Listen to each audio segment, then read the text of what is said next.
Bonjour à tous, bienvenue dans cette deuxième partie de la série de vidéos sur FreeRTOS qui s'applique au STM32. Dans cette partie, on va faire plus un petit peu de la pratique, bien qu'elle s'appuie sur le support de cours que je vous ai présenté la dernière fois, où on va utiliser CubeIDE avec l'interface CubeMX pour pouvoir générer automatiquement un projet qui inclut FreeRTOS à l'intérieur. Donc on y va tout de suite. On va démarrer sur STM32 CubeIDE, on va faire un nouveau projet, donc clic droit, nouveau STM32 Project. Ici, on va choisir notre board, ici. Donc nous, je vous rappelle qu'on travaille avec un STM32 F407, je l'ai mis en favori ici. Ok, c'est la board Discovery, on fait Next. On va mettre un nom, on va mettre FreeRTOS Demo. Et on utilise STM32 CubeIDE pour concevoir le projet et on met Finish. Bon, ici, que vous répondez oui ou non, ça ne change pas grand chose vu que nous, on va tout clear les pins.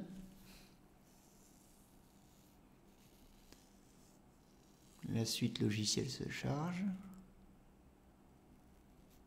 Alors pendant qu'elle se charge, petite remarque sur le support de cours. Si vous suivez ce petit chapitre sur le support de cours, vous verrez, sur le support ST, il y a des screenshots de tout ce que je vais présenter maintenant. C'est sur une vieille version de CubeMX. Voilà pourquoi je préfère vous le faire en live. Le plus simple, c'est de le faire en même temps que moi. Alors, on arrive sur notre vue graphique. Donc ici, il a préconfiguré les pins entièrement pour la carte Discovery. Nous, on n'en a pas besoin, donc on va remettre tout ça à 0. Oui, excusez-moi, je suis en double écran, du coup, hop, ça apparaît sur l'autre écran. Ok, donc pour concevoir le minimum syndical d'un projet FreeRTOS, donc on va, comme d'habitude, aller activer le clock externe, puisque je vous rappelle que sur notre carte, on dispose d'un quartz de 8 MHz, donc on va l'activer ici. Je vous rappelle dans la vidéo précédente que la HAL ne doit pas se faire sur le 6 stick. Donc on va ici choisir le timer 6 ou le timer 7. Donc ici je choisis par exemple le timer 6. Je vais mettre ici le debug en serial wire pour pouvoir avoir une remontée sur mon debugger des informations.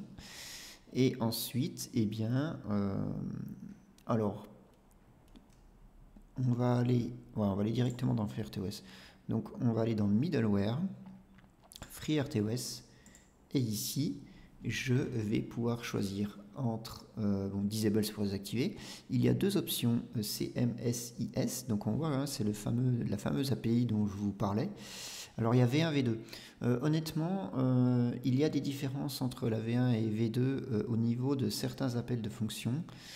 Toutes les fonctions que je vais vous présenter, alors sauf erreur de ma part, moi j'ai toujours utilisé la V2, mais toutes les fonctions que je vais vous présenter dans ce tutoriel, ils sont valables pour la V1 et la V2. Donc normalement que vous mettiez l'un ou l'autre, en suivant mon tuto, vous n'allez avoir aucune différence.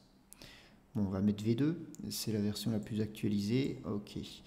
Donc on voit, c'est un middleware, c'est que du soft. Bien sûr, lorsque j'active FreeRTOS, je n'ai aucune pin qui est réservée, bien évidemment. Hop, on va se mettre ici. Et puis, alors, il est apparu tout un tas d'onglets que l'on va voir ensemble. Et pour chacun des onglets, bien sûr, des paramètres que l'on peut régler. Donc, dans Config Parameters, ce sont les configurations générales de FreeRTOS. Donc, certaines zones sont grisées, vous pouvez pas le changer. Et certaines zones sont accessibles. Alors, on va aller très rapidement là-dessus, on va revenir plus en détail sur certaines fonctions par la suite, mais ici vous n'allez pas avoir grand-chose à changer puisque tout est par défaut. Enfin, tout ce qui est par défaut pour SM57 va nous être nécessaire. Néanmoins, je vais quand même vous présenter certaines choses pour que vous compreniez un petit peu comment le système est configuré. Donc ici, on a la version de l'API qu'on a choisie, la V2. Donc ici, il y a les versions de FreeRTOS et de CMSI qui vont être installées, donc qui vont être déployées. MPU, c'est multiprocesseur. FPU, c'est Floating Point Unit. Donc, Floating Point Unit, c'est pour activer ou désactiver la virgule flottante. D'accord? Bon, nous, on s'en servira pas.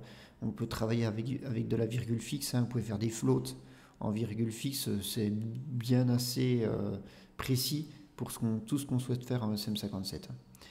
Alors, je vous ai dit que le kernel pouvait être soit en mode coopératif, soit en mode préemptif. En coopératif, vous mettez la préemption sur Disable. En préemptif, vous mettez la préemption sur Enable, tout simplement. Donc ici, vous choisissez le mode. Ici, on voit la clock, hein, système clock core. Donc, on remarque que FreeRTOS va être dérivé de la clock principale du microprocesseur. Et tick rates. Alors ici, je vous demande de faire attention.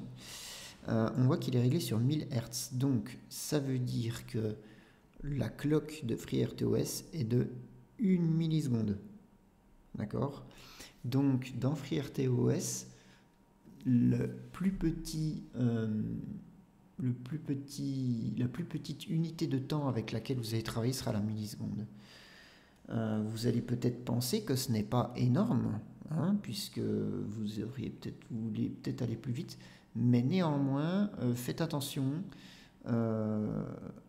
Si vous voulez aller en dessous d'un milliseconde, vous ne pouvez pas juste rentrer ce paramètre-là en 1, par exemple, pour une microseconde. 1 million pour une microseconde. Ça ne marche pas comme ça, parce que comme il y a des dérivés de clock, il faut faire attention, parce qu'il faut mettre en place des prescalers, etc. pour pouvoir faire ça. Je ne vais pas rentrer dans les détails là-dessus. Et puis nous, 1 milliseconde, ça nous sera amplement suffisant pour SM57. Bon, après, je reviendrai si besoin dans les détails, hein, mais on a toute une partie configuration qui est là, où on peut activer ou désactiver certaines configs. Ok. Alors justement, en plus de ces configurations-là, on a un autre onglet qui s'appelle Include Parameters, et ça c'est très intéressant. On remarque ici des fonctions FreeRTOS, hein, vous les voyez ici. Ce sont des API. Ce sont des fonctions que vous propose l'API de FreeRTOS. En fait, ces fonctions-là, elles sont un petit peu, enfin, elles sont pas particulières, mais elles gèrent tout dépend de fonctionnalités de FreeRTOS. Et comme je vous l'ai dit, FreeRTOS est modulable, c'est-à-dire que vous pouvez activer ou désactiver certaines de ces fonctions. Un exemple, si je n'ai pas besoin de clean up resources, eh bien je peux, ici il est déjà désactivé par défaut, je peux le désactiver. Si je n'ai pas besoin de delete une tâche, par exemple, mon code, toutes les tâches que je crée, je ne veux jamais les delete, je veux toujours les garder dans le fonctionnement complet du système d'exploitation, eh bien je ne suis pas obligé de charger le module vtask delete. Et donc je vais économiser de la mémoire. D'accord? Donc je ne vais pas vous les présenter tout en détail. J'ai envie que ça soit à vous, justement, en allant un petit peu voir le code source, etc., vous renseigner que font chacune de ces fonctions-là. Et donc, je m'attends à ce qu'en TP, vous me proposiez justement une configuration. Vu qu'on est dans le cas d'un système embarqué, on va essayer de minimiser l'allocation mémoire, hein, minimiser la place que va tenir l'OS en mémoire. Et donc, vous essaierez, eh bien, par ce jeu de Enable Disable, de n'activer uniquement que ce dont vous avez besoin. Et puis, je vous montrerai après, il y a un petit truc où vous pouvez voir combien de mémoire vous allez prendre. Donc ça, c'est pour Include Parameters. Ça permet de un petit peu fabriquer son petit système d'exploitation pile poil pour ce qu'on veut faire. Alors, ensuite, on va aller vers Task and Queues. Donc ici, vous allez trouver deux tableaux. Le premier tableau, c'est pour les tâches. Le deuxième, c'est pour les queues. Donc, en ce qui concerne les tâches, eh bien, à chaque fois que vous voulez créer une nouvelle tâche, vous allez ici en rajouter une. Alors, par défaut, il y a toujours une tâche qui tourne dans PicOS. Hein, c'est ce qu'on appelle la défaut task. On voit ici tous les paramètres. Si je double-clique dessus, j'ai un petit menu qui apparaît ici. Et en fait, je peux changer chacun des paramètres. Donc, les paramètres sont les suivants. Hein. Le task name, donc ça, c'est le nom de la tâche. Vous pouvez le changer si vous voulez. Moi, je laisse toujours défaut task. Mais la priorité de la tâche, on voit qu'il y a plusieurs niveaux de priorité. D'accord ? la taille de la pile de la tâche en mots.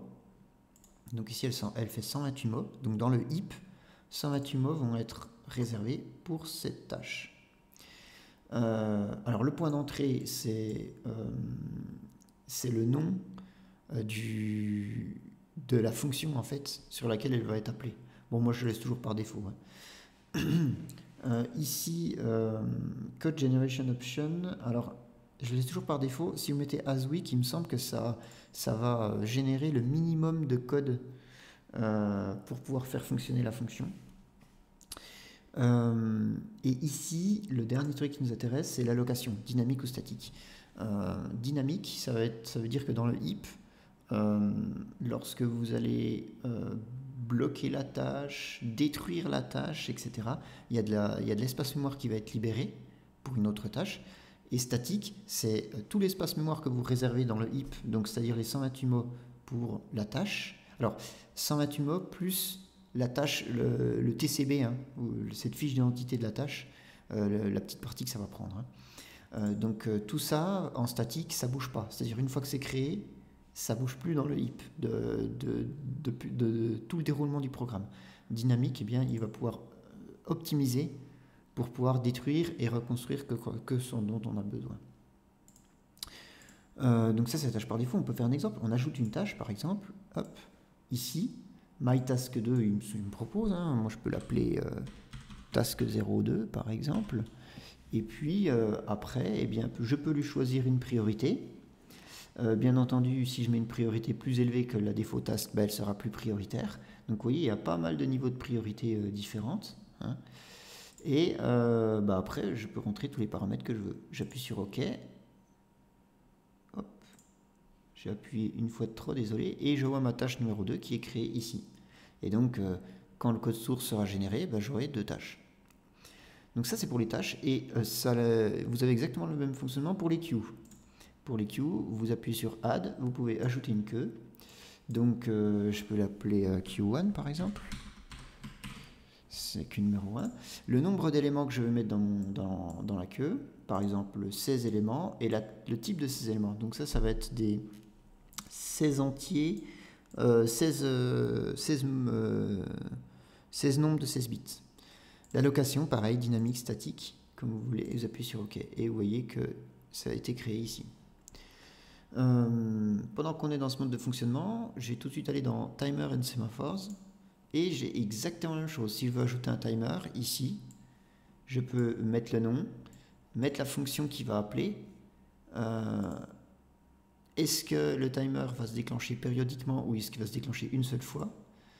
Code Generation, j'ai toujours laissé par défaut. Alors, j'ai jamais essayé les autres modes là par contre. Et allocation dynamique ou statique. Okay, et je vous rappelle que je ferai une vidéo sur les timers, je ferai une vidéo sur les queues, sur les sémaphores. Donc tout ça va être, tous ces paramètres-là, vous allez les comprendre une fois que vous aurez fait ces vidéos là-dessus. Mais voilà comment on les paramètre. Pareil pour les sémaphores binaires, je mets le nom de mon sémaphore, l'allocation, etc. Et pareil pour les sémaphores de comptage. Toujours pareil pour les mutex, si vous voulez ajouter un mutex ou pas, donc vous mettez add, vous choisissez le nom, l'allocation, etc. Et pour les mutex récursives également. Enfin, exactement pareil pour les événements. Si vous voulez fabriquer un événement, vous le fabriquez ici. Voilà. Quoi d'autre?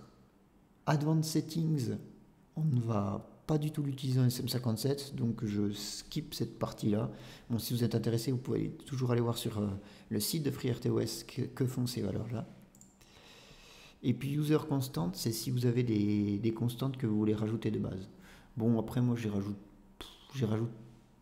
jamais ici, je les écris moi-même dans le code. Et voilà, un petit peu, on a fait presque tout le tour. Il nous reste juste un onglet qui est FreeRTOS Heap and Usage. Et en fait ça, c'est par rapport à tout ce que vous venez de remplir précédemment, ça vous donne une vue de la taille en mémoire que va occuper FreeRTOS.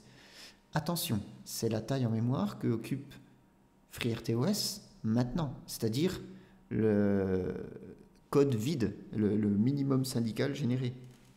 Dans vos tâches, il n'y a aucun code pour l'instant, d'accord? Donc, bien sûr, ces nombres, ils vont s'agrandir au fur et à mesure que vous allez coder dans la tâche et que vous allez déclarer des nouvelles choses. Mais si vous déclarez tous vos timers, tous vos sémaphores, enfin le maximum de choses maintenant, vous pouvez voir combien de bytes, d'octets, ça va prendre par rapport à ce que vous avez. Alors, heap still available, tout au début, dans config parameter, je suis passé un peu vite, on peut configurer la taille du heap, ici, total heap size. Ici, il est de 15 kilooctets à peu près. Moi je laisse par défaut jusqu'à ce que je ne tape pas la tranche supérieure. Vous voyez, ici, voilà ce que j'ai utilisé rien qu'en configurant ça, c'est-à-dire avec 2 tâches. Qu'est-ce que j'ai mis? J'ai mis 2 tâches et j'ai mis une queue. Ok.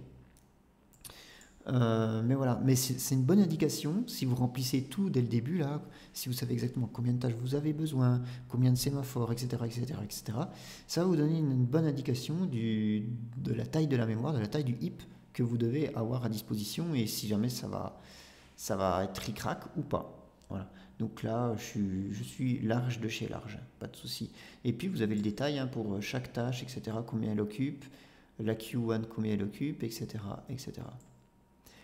Donc, une fois que vous avez fait ça, comme d'habitude, vous n'avez plus qu'à générer la config. Je vais juste vérifier les autres paramètres parce que c'est vrai que j'ai oublié de le faire. Là, du coup, il génère.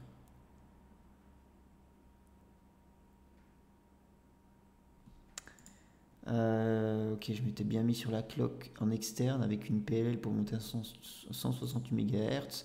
Bon, ici c'est déjà pré-rempli avec QBDE, donc tout était bon. Ok. Donc, hop, je vais régénérer. Je vais changer ma perspective pour aller sur le code C.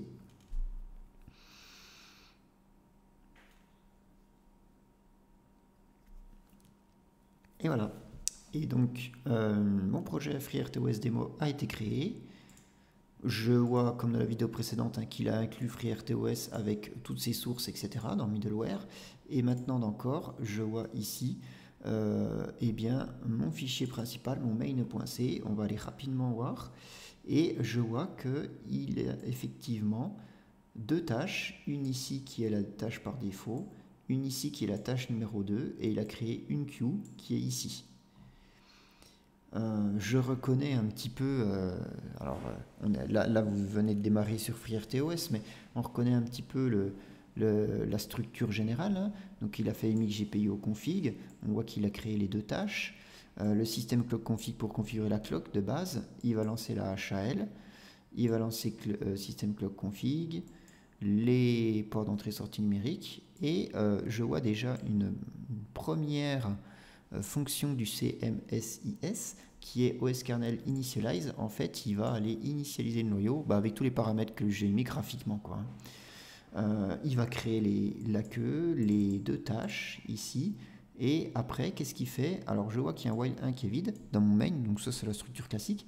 Mais avant ça, qu'est-ce que je vois? Je vois OSKernel start. Et donc OSKernel start, c'est le démarrage de FreeRTOS. Ça veut dire quoi? Ça veut dire, et vous le voyez, il vous le marque ici, we should never get here as control is not taken by a scheduler. Ça veut dire que normalement, si vous mettez du code ici, il ne devrait jamais être exécuté. Il sera exécuté uniquement si l'OS il crache. Et qu'il n'a pas fait crasher le microcontrôleur avec vous. Mais si juste l'OS crash, il va sortir de cette fonction et il va aller là-dedans. D'accord? Il y a des fonctions hook qui permettent de faire des choses quand l'OS crache. Ne partez pas du principe que vous allez écrire des choses là si jamais ça crache. Il y a des choses un peu plus élégantes. Mais voilà, ce qu'il faut retenir, c'est que le while 1, il est ici et c'est l'OS qui tourne. Donc je reconnais mon système clock config comme d'habitude. Et là, ce qui m'intéresse, c'est voilà le code de mes tâches. Tâche par défaut, tâche numéro 2 que j'ai créée. Et donc du coup, que sont les tâches? Ce sont des fonctions C. Alors on va voir après dans une autre vidéo le descriptif de pourquoi il y a une boucle infinie dans la tâche, etc. Mais voilà comment ça marche. Et puis c'est tout. Tout simplement, c'est pas plus bête que ça. Et il y a tous les fichiers qui sont associés ici pour que vous puissiez, pour que tout ça marche dès le début. Donc après, vous n'avez plus qu'à coder vos tâches qui sont ici. Ok. Alors je vais revenir sur CubeMX un petit peu quand même. Hop, sur la partie graphique. Donc voilà, FreeRTOS, vous avez vu, c'est pas si compliqué que ça à programmer. Mais je voudrais revenir sur quelque chose. On va aller dans le NVIC, hein, donc dans System Core NVIC ici. Quelque chose qui est important, puisque, qu'est-ce que je vous ai dit dans la dernière vidéo? Dans la dernière vidéo, je vous ai dit que pour son bon fonctionnement, le noyau a besoin d'exécuter des interruptions qui sont le SysTick et l'interruption du scheduler, le PendSV. Ces interruptions, je peux les voir. Pendable Request for System Services, PendSV, qui est là, et System-Tick Timer, qui est là. Vous voyez, elles se sont mises. Pourquoi? Parce que j'ai activé FreeRTOS. Ces interruptions, elles ont un niveau de préemption, donc un niveau de priorité de 15. 15, c'est le niveau le plus faible. D'accord? Ça veut dire que ces interruptions-là seront toujours moins prioritaires que toutes les autres qui sont activées ici. Ok? Donc ça veut dire par exemple qu'elles sont moins prioritaires que le time base de la HAL. Ça veut dire que si jamais il y a deux interruptions qui se déclenchent, celle pour le scheduler et celle pour la HAL, c'est celui de la HAL qui sera prioritaire. Ce que je veux vous montrer par là, c'est que vu que le niveau ici est de 15, il faut bien que vous preniez en compte le fait que l'OS, il est moins prioritaire que des interruptions que vous allez rajouter. Donc, nous, on en a vu plusieurs. On a vu par exemple l'UART, on a vu par exemple le CAN. Ces interruptions-là seront, à part si vous mettez 15 également, hein, mais seront plus prioritaires que l'OS. Donc, il faut bien que vous compreniez que quand vous rentrez dans une interruption, l'OS, il ne se déclenche plus. Enfin, le scheduler, ici, il va plus se déclencher. D'accord? Ça sera à vous de l'appeler, à vous de prendre ça en compte. Dans FreeRTOS, si je retourne dans FreeRTOS, ici dans la config, j'ai ici un paramètre, si je vais tout en bas, alors pas tout à fait tout en bas, mais j'ai Interrupt Nesting Behavior Configuration. Ici, j'ai deux valeurs. Library Lowest Interrupt Priority, c'est la librairie, c'est la plus faible, d'accord? Donc ici, c'est réglé par défaut par 15, c'est les 15 qu'on voyait au-dessus. C'est-à-dire que le scheduler, pour son fonctionnement, va avoir une priorité de 15, donc une des moins élevées de tout ce que vous avez dans votre NVIC. NVIC, je vous rappelle, c'est le module du microcontrôleur qui gère les interruptions. Et Library Max Syscall Interrupt, à l'intérieur de FreeRTOS, vous pouvez définir des interruptions, quand vous faites un timer, par exemple, des choses comme ça. Et ce nombre-là veut dire que l'interruption que vous déclarez aura au maximum une priorité, enfin si vous lui mettez la priorité la plus élevée possible, elle aura une priorité de 5, d'accord, au niveau du microcontrôleur. Donc tout ce que vous faites dans l'OS, au maximum, ça aura une priorité, enfin toutes les interruptions que vous pouvez faire dans l'OS, au maximum, elles auront une priorité de 5. Donc quand vous retournez ici, si vous activez l'UART et que vous mettez une interruption, niveau de priorité par exemple de 3 ou de 2 ou même de 4 sur l'UART, ben ça veut dire que quand vous ferez un HAL UART transmit par exemple, eh bien ça passera prioritaire par rapport à tout ce qui peut se passer dans FreeRTOS. Donc si HAL UART transmit il dure 1 heure, je dis n'importe quoi, mais vous voyez ce que je veux dire, il va bloquer pendant 1 heure toutes les autres interruptions de l'OS. Donc ça a son avantage, hein, puisque moi je vous rappelle que le microcontrôleur, ben justement c'est un microcontrôleur, donc on va pouvoir avec ça avoir des périphériques annexes qui vont automatiquement, pour le CAN, récupérer des trames, pour l'UART, échanger des messages sur l'UART. Donc c'est bien qu'il fonctionne de manière autonome et qu'il nous prévienne via ce mécanisme d'interruption. Mais il faudra vous poser la question, est-ce que c'est prioritaire par rapport à ce que je fais dans l'OS ou non? Peut-être que ça va l'être, hein, mais si ça ne l'est pas, il faudra alors changer vos priorités d'interruption pour être en conformité avec celles du système d'exploitation. Voilà. J'ai fait à peu près le tour sur tout ce qu'on vous pouviez avoir besoin de voir. Alors, je suis pas rentré encore dans les je suis pas rentré dans les détails précis de chaque élément de configuration, hein. Mais d'ailleurs, je ne vais pas le faire puisque je préfère que ce soit vous qui alliez à travers le support de cours que je vous ai passé et puis un petit peu en regardant les docs, voir vraiment quelle configuration peut être adéquate ou pas par rapport à votre projet. Mais j'ai tracé les grandes lignes ici de comment fabriquer un code en C généré automatiquement via l'interface graphique en incluant FreeRTOS. Voilà, je vous remercie.